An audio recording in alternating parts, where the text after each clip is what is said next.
You're listening to an Anazao Ministries podcast. What can pirates teach us about our faith? Today we're going to be discussing our favorite pirates, both fiction and nonfiction, going everything from Disney to video games to anime. It'll be a fun time. This episode's for everybody. You know what pirates are, then you are prepared for this conversation. Hey everyone, welcome to Systematic Geekology, episode number 20. We are the Priest of the Geeks. And of course, when I say that, I'm not saying that we're ordained, but rather just that we're acting as mediators between the geek culture and the faith, which is what the Bible originally meant by that term. And this isn't some kind of trap. This is just two guys who legitimately like pirates. Both of our favorite animes, pirates. We have an ongoing, I'm not sure if it's a joke or just a thing we're going to do about getting sort of matching pirate tattoos. So, yeah, we'll find out. Yeah, you guys might find out too. Who knows? Make sure you go support us on Patreon. Your support would mean the world to us, and we could use it to fulfill all of our goals, which we have a lot of, some of which include, being able to help our community, maybe going to Comic-Con, a whole bunch of stuff in the works. And you can get a lot out of the Patreon page too if you go support it. We are about to start running a D&D session or a D&D campaign for our top contributors. So go check that out. Yeah. And I am Joshua Knoll. I am a fourth-year biblical studies student at North Greenville University, and I am looking forward to trying to convince TJ to trade Pokemon with me on Brilliant Diamond so that I can evolve my Onix into a Steelix. Yeah, that's what I'm doing today. All right. I'm TJ. I'm a kitchen manager at Chipotle, and I might trade Pokemon with Josh later. I hope so. I've never had a Steelix. I'm kind of excited. Right. But it's time for today's subject. A lot of pirates and privateers were associated with either the Catholic or Anglican churches. What were some of the religious backgrounds of our favorite pirates? So Henry Morgan, one of my favorites, is associated with a lot of church war. A lot of his legacy was tied up with the Anglo-Spanish War, which was a highly religious war. His family ended up being split on both sides, and he basically ended up becoming a privateer just because he was sick of all that. He was trying to get away to America where it was a better land, and still got caught up in the religious wars, and eventually started Tortuga, which was basically a pirate empire where they ran rum to places. Which is also why that rum is called Henry Morgan or Captain Morgan. Yeah. Right. Yeah. One of my favorite privateers, surprise, all of our favorite pirates are not pirates, is Sir Francis Drake. He is my great grandpa. And he was actually raised a staunch Protestant. So we've pretty much stuck to that since then. But Francis Drake was well known in his time. He was worth about, I think would have been $1 million American dollars at that time. So adjusted for inflation, that would be quite the large sum of money. Do you know, did any of his religion impact how he acted as a privateer? I mean, is that why he was never a full pirate, or? I don't think so. But he did, he didn't want to be against the law because a lot of his family was, prosecuted for their religion. So he didn't want to stir the pot, Yeah. Yeah. So what was interesting is the Anglo-Spanish War, since the Spanish were mostly Catholics, where how often the Anglicans basically came up with religious loopholes to be oh, no. The Christian thing to do is to be a privateer. God wants you to ramsack other ships. It's a good thing. It's true. It's in the Bible. Yeah. This is right there. Army mateys, go get them. Right. Yeah. Morgan 432, I think, something like that. Yeah. Oh, man. So more fun for a lot of people. Me and you could probably talk pirate history for a while, but a lot of people prefer their fictional pirates. Who are some of your favorite fictional pirates, DJ? Well, obviously, of course, naturally, I'm gonna have to say Sinbad, Oh. the comedian, not the pirate. But really, Sinbad and Magi, pretty good character. But Monkey D. Luffy, God, yeah. big fan of Monkey D. Luffy from One Piece. Yeah, great. They're not show. here now, but I do have the One Piece wanted posters, which will probably go here somewhere. I think this should go right above you on your recording. Yeah. Yeah. Huge fan of One Piece. I've been watching it, just casually for like 16 years, 15, 16 years. I really like Luffy. He's not even really a pirate, honestly. But he's going to be the technically king of pirates. Yeah. I'm sorry. See, I was going to say I'm surprised you didn't say the Pirates of Treasure Planet, but I guess the pirates there are almost exclusively bad guys. They are, and also, none of the pirates are James Pleiades Hawkins. So yeah, that's your favorite character. Mm-hmm. Long John Silver is up there though for favorite fictional pirates. Not nice. The restaurant. I hate the restaurant. I like the restaurant. Okay. Okay, so naturally, yeah, Monkey D. Luffy, One Piece is just one of the best shows. Every single pirate in One Piece, with the exception of like Blackbeard, are some of my favorite fictional pirates. Right. They're all great. Yeah. Not to mention that I'm pretty sure Henry Morgan has a One Piece counterpart, and I know Francis Drake has a One Piece counterpart because it's ex Drake, and he's pretty involved in the story right now. So yeah, One Piece does a really good job of doing like pseudo history mixed in with their like absurd fiction. Yeah, like we're just going to include this nod to actual history and then not really acknowledge it at all. Yeah. Let's see. I also naturally I love Pirates of the Caribbean. Captain Jack Sparrow is great. Well, at least in the first 3 or 4. That fifth one I just hate to acknowledge. Weird one. The Pirates in Tailspin, that old Disney show. Love them. I thought they were great. That's actually why I watched that as a kid. There's a pirate game of Ratchet and Clank. Everything about that was fun for me. They were bad guys, but I enjoyed them. There's just too many pirates, I feel like. I'm like, there's pirates in like everything. They're all great. What do you mean?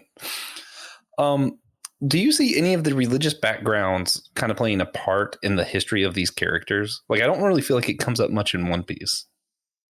No.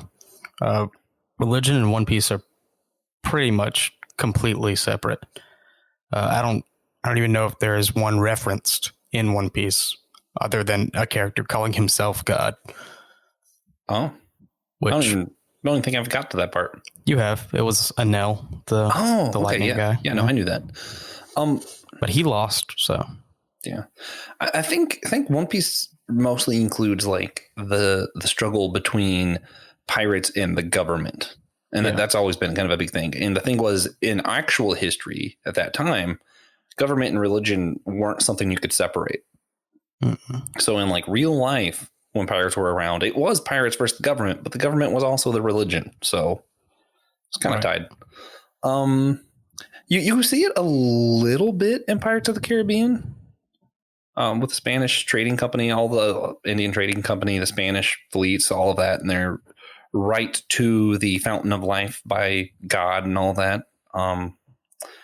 It doesn't play. I feel like, tell me if I'm wrong. I feel like the religion doesn't play as big of a role in fictional pirates as it does historical pirates. Not even close.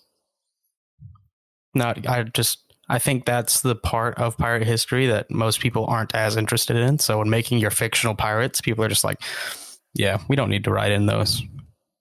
Yeah. But I do find it interesting, the idea that people were just kind of told, yeah, no, this is what God wants you. Just like the Crusade, it's sort of the same idea of, no, God wants you to do this because your government said so. And I guess my question to you, do you still see that today where people are doing something because Well, my government asked and God wants me to do what my government says. Right. Well, as far as the government asking, I would say vaccinations right now, because most people want to get vaccinated. Yeah. But I don't necessarily think that's because of the government. I think a lot of that's just personal safety kind of reasons. I think a lot of people are not doing it because of the government, though. That's true. A ton of people. If the vaccine had just come out and been distributed, I think a lot more people would have gotten it. True. And do you think they're not doing it because the government is like tied up with the religion? Because it is usually like super conservative Christians who are like, no, I don't want to do this because the government's pushing it on me. Has it become almost the opposite where like to be religious is almost to be anti-government? So I've definitely seen some people claim that they're, being pro their religion by not getting the vaccine and therefore anti-government if they were to be mandated. It's a bit of a complex issue. We don't have a whole lot of time dedicated to sociology. True. What about other areas? Are there other areas where people do something just because I don't know. I feel like that's more of a thing with the Catholic Church today, or your more hierarchical churches. Growing up Pentecostal, you never really have the general overseer saying, "Okay, I need you guys to go do this." Right. Yeah. It's usually a lot more local. Right. It's always just, "Hey guys, don't go to Pete's today." I heard the chef swearing in the kitchen. Yeah, I've definitely know lots of families stop going to Hardee's when a couple of pastors told them to. I do remember that being a thing. Right. Yeah. But as far as an organizational thing goes, I don't think the COGOP is going to come out and say, "Hey, no more Taco Bell." Yeah. Stop paying your taxes. We're not doing that. We do see where a lot of leaders in the Catholic Church now are trying to say, basically, you have to have this political opinion because it lines up with our doctrine, as opposed to where it used to be allowed to be separate. Right. So that's kind of the same. Yeah. And that's always kind of been a thing on the conservative side of things where it's like, no, I'm not Democrat because it's not democracy, but the Democrats are anti-Bible and, just stuff like that. Yeah. It's been being said forever. Yeah. I mean, and it is interesting. One side seems to be able to see that you can separate your personal beliefs and your political, and the other one's like, no, you can't. Not that one is wrong or not, but that is definitely kind of the same themes that run through pirate history stories when you read through them. Mm-hmm. Yeah. Yeah. It's about defying, the people trying to stop us from doing what we want to do. Yeah. Which, I don't think most people want to be pirates, but. Yeah. This is not on the script at all, but one thing I've always enjoyed about actual pirate history is how much of it is definitely a lot darker than what's shown in the movies, right? Like just some of it is actually just a lot worse to just a lot more evil. But then a lot of your like privateers, especially when you're looking at Henry Every or Stede Bonnet, a lot of them are like they were actually borderline good guys. Like I'm not sure about this. Oh yeah, if you're English, Francis Drake is borderline a good guy. Yeah, he's a hero. If you're an alcoholic, Henry Morgan's born. just kidding, guys. But oh man, what I found interesting is if you go through pirate history, a lot of it is a lot of people who would join a pirate crew. They wouldn't be captains because they didn't have the education. Would be women or slaves because they had this opportunity to be free and do their own thing by joining a pirate crew. And what I find interesting is, do you think in that circumstance, is it wrong to be a pirate?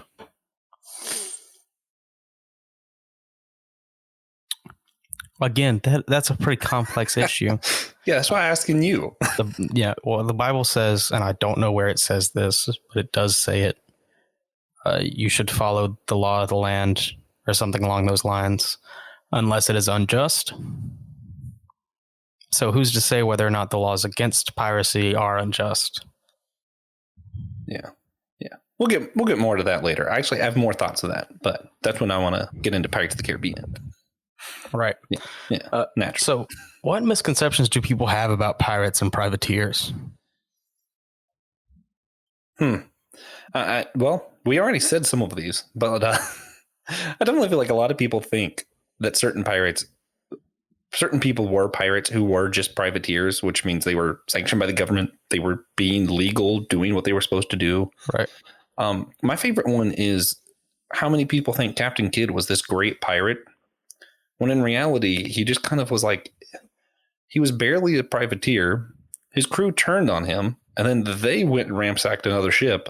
Then England was like, we'll make an example of that guy, and hung him for everyone to see. Like, he didn't do anything. Yeah. Yep. He just got all the credit. Yeah. And the credit was bad. Yeah. What about you? What do you think are some misconceptions people have? So I wanted to say it, but with a few exceptions, most pirates or privateers didn't lay out some grand plan to find all of their treasure that they stored somewhere. Francis Drake did, though. No one ever found it, so it's still out there.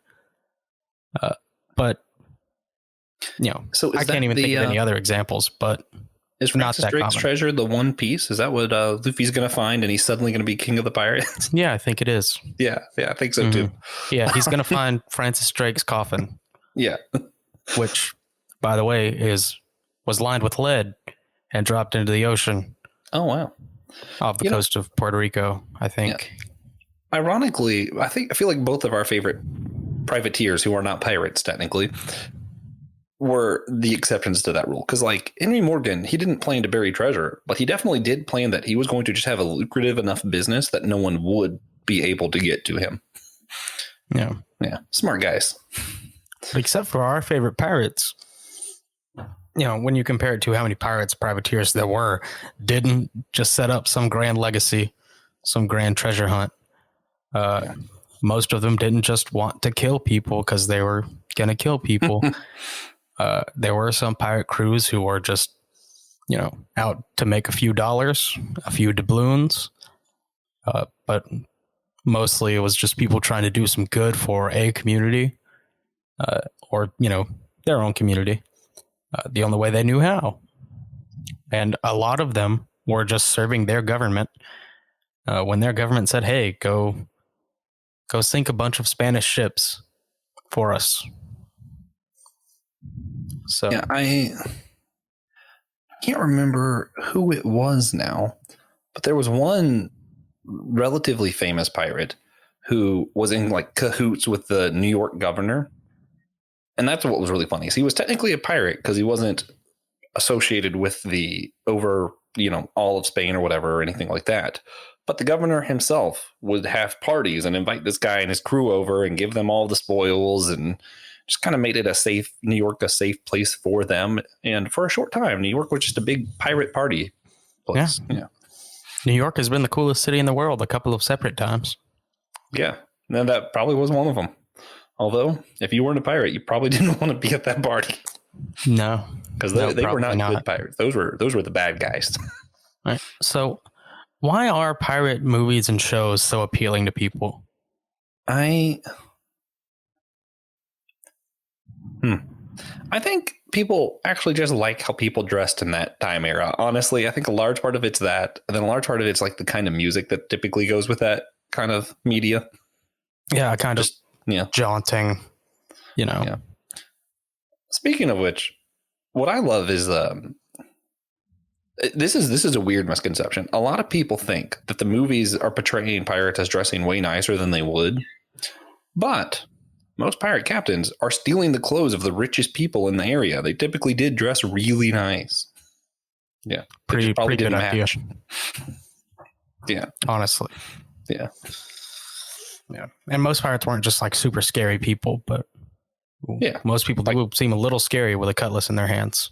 Oh yeah. Like Stede Bonnet. He got a terrible rep, and he was really just ended up associated with Blackbeard and just kind of did what he could to not get killed. Yeah. Yeah. But I really think it's because a lot of people think it would be fun, or at least think it's fun to think about being a pirate for at least a little bit. Like you get to go live on a boat. Yeah, people do like the sea. People take cruises all the time. That's just microdosing being a pirate.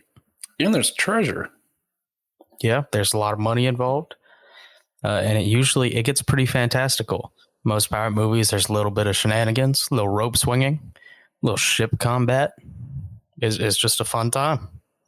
And like Captain Jack Sparrow once said, the Black Pearl is freedom. I think a lot of people like this idea of being able to be someone that they never really have to have responsibility or care about. It's just kind of a carefree life.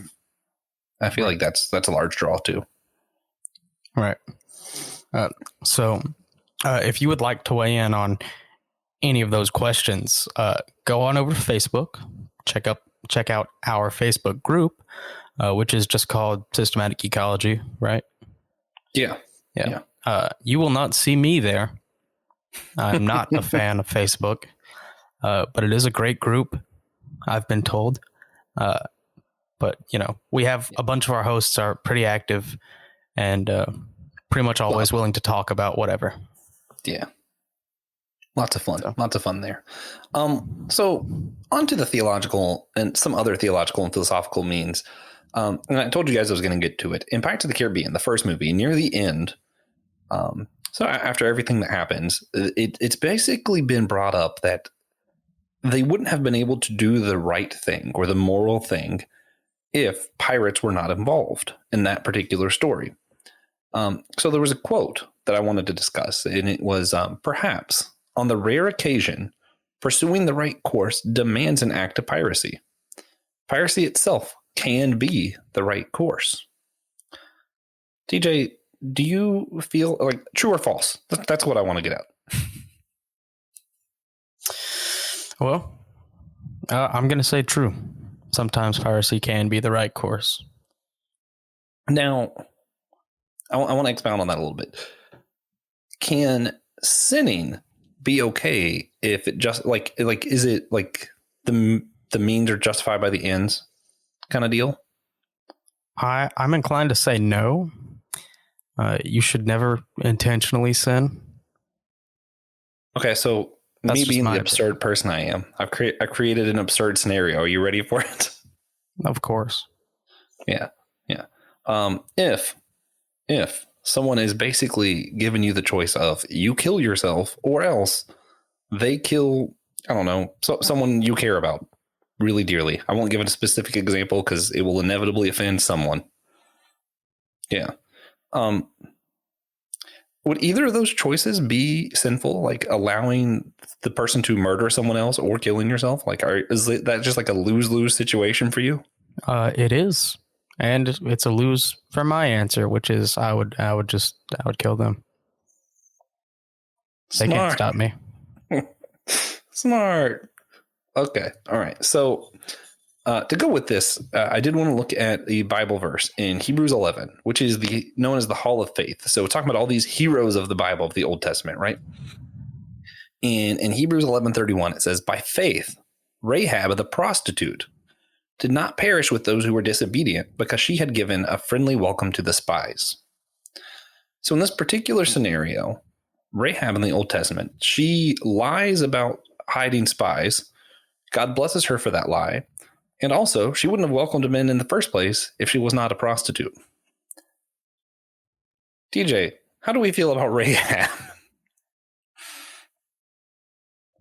I think she'd get along with pirates, first of all. I think you're right. Yeah. I think things change maybe a little bit when you're dealing with Jesus Christ. Yeah. But she was friendly. Yeah. Well, it's possible that, and this is just me throwing things out there, that maybe your bad actions, maybe going down a bad route and you making the wrong decisions still lead you to a place where you're able to do even more good. Not because your wrong actions were actually good, but just because God knew you were going to do those bad things anyway. Right. Does that seem kind of check out? I think that definitely checks out with me. I believe everything happens for a reason.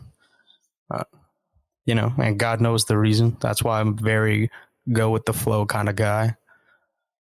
To me, it's just, oh, well, whatever happens next happens. Yeah. I'm brought to think of what the enemy meant for evil, God meant for good, right? Like, obviously, if you're looking at the grand scheme of things,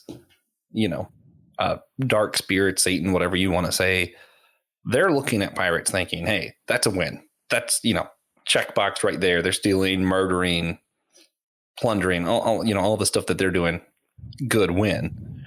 But I do believe God can use anything for good, even being a pirate. Yeah. So when we consider all of this, like how religion and piracy is like kind of intermingled in this weird relationship here, what action can we learn to take or not take from this? I want to say the obvious answer would be start a pirate crew. All right. But I cannot, in good faith, condone that you start a pirate crew.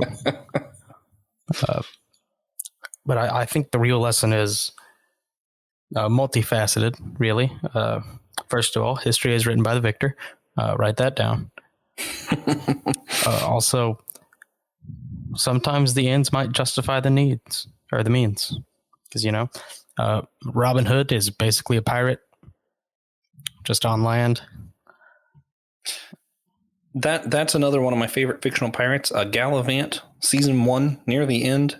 There's a crew of pirates whose ship was caught on land, and they were stuck there, and they sing a song about how they're the what is it? Lords of the sea, but not of the actual sea. Yeah, right. Yeah, they're definitely my favorite fictional pirates. I'm also here's an application I was thinking of too. No matter what you've done or what got you to the place you're at now, doing the right thing in your current circumstance is still the right thing. And God knew that you were going to be where you're at now, regardless of what terrible path you took to get there. Right. Yeah. So there's a whole lot of things in there. A whole lot of lessons to glean off of that. I don't want to force anyone's perception one way or the other.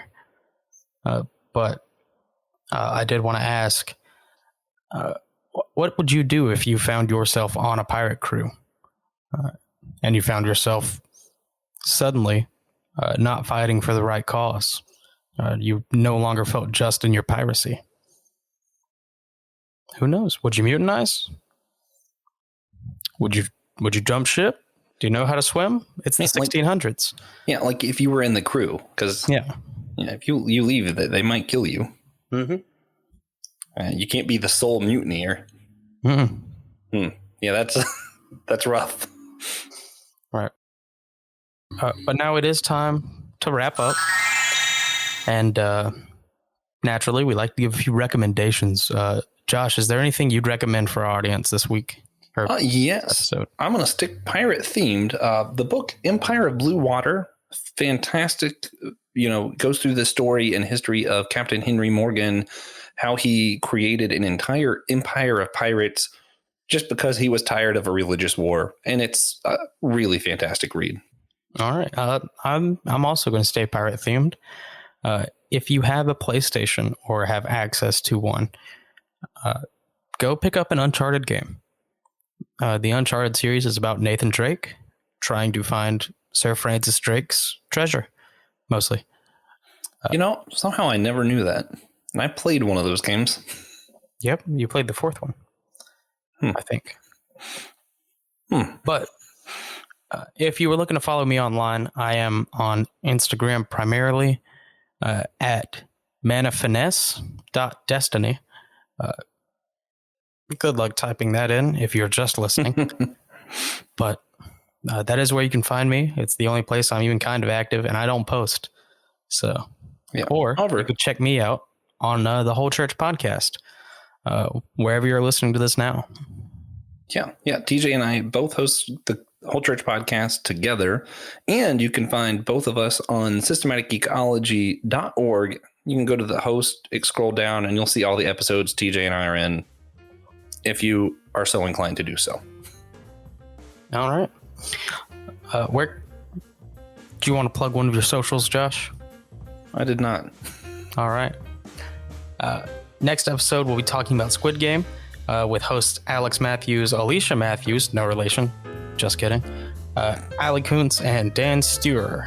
I'm pretty sure is how you say Dan's name. But check out our website in the description to let us know what you've been geeking out on and what we should be geeking out on, because we might cover it. There's a whole lot of us. Yeah, we've done a few of those. Right. And remember, we are a chosen people, a geekdom of priests.